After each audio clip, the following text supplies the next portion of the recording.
Welcome to Burlap Teachers. Enjoy the video. In this video, I will explain how to file a Schedule C. First, determine if you need to file this form, typically for self-employed individuals or small businesses.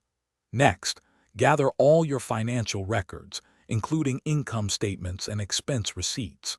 This preparation is crucial for accurately reporting your business's financial performance to the IRS. Make sure you have everything organized before you begin filling out the form. When reporting income, include all gross receipts from your business operations.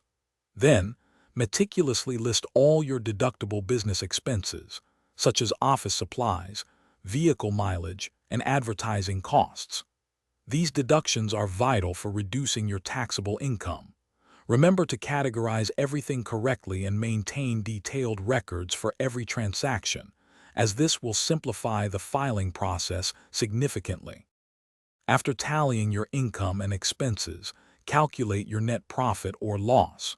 If you have a profit, you'll likely owe self-employment tax, which covers Social Security and Medicare contributions. This is a significant part of your tax obligation as a self-employed individual. Understand how any business losses might affect your overall tax liability, potentially reducing other income. Finally, transfer your calculated net profit or loss from Schedule C to your main Form 1040. Double-check every entry for accuracy to prevent any potential issues with the IRS.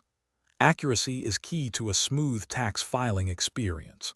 Also, remember to check the description below for a link to the Echo Dot smart speaker and other great deals to enhance your home or office setup.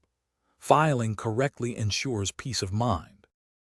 Thanks for watching. Consider subscribing if this video helped you.